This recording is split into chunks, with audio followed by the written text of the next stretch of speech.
Это новости спорта на Якутия-24, в студии Полина Долинская. Международная ассоциация легкоатлетических федераций приняла решение перенести чемпионат мира в помещение на 2021 год в связи с распространением в Китае коронавируса. Соревнования должны были пройти в Нанкине с 13 по 15 марта 2020 года.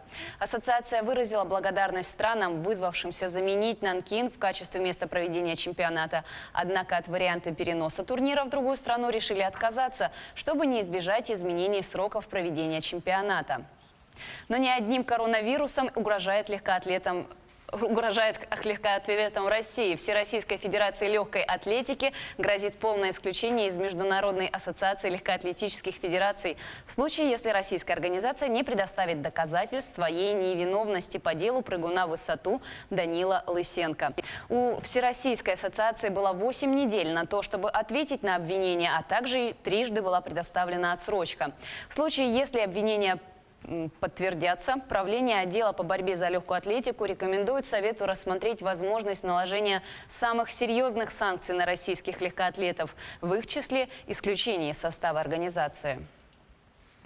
Россиянин Борис Грачев белыми фигурами обыграл соотечественника Геворга Харатюняна в партии 5-го тура международного шахматного турнира Кубок Российского государственного социального университета Moscow Open. Соревнования проходят в Москве. В других партиях Сергей Волков черными фигурами победил Армана Гейвандяна.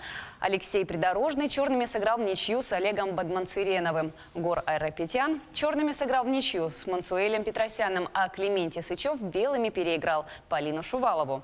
Партия 6-го тура состоится 30 января. Турнир завершится 2 февраля. Сборная России по мини-футболу обыграла команду Словакии в первом матче элитного раунда отборочного турнира чемпионата мира. Результат встречи – счет 7-1. Матчи группы «С» проходят в Хорватии.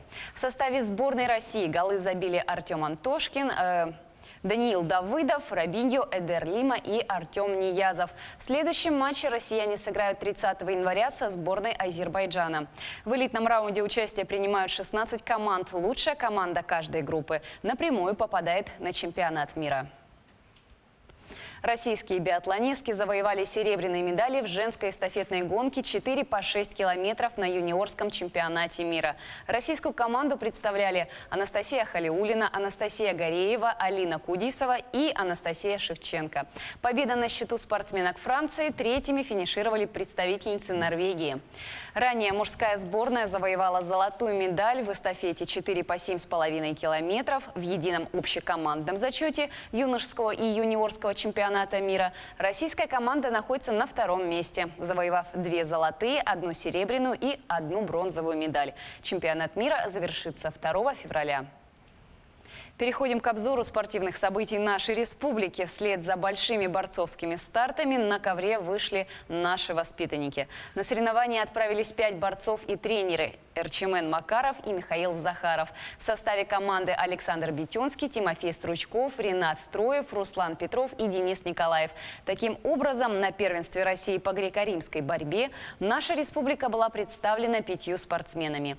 Из них, показав отличную подготовку и интересную борьбу, удостоились наград Бетенский Александр в весе до 48 килограммов, занявший 3-е место, серебряный призер первенства Европы Стручков Тимофей, весовая категория до 55 килограммов.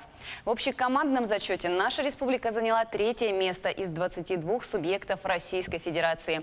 Этот же состав продолжит свои выступления на первенстве России по вольной борьбе среди старших юношей. На этом у меня все. Будьте в курсе событий спорта на Якутия-24.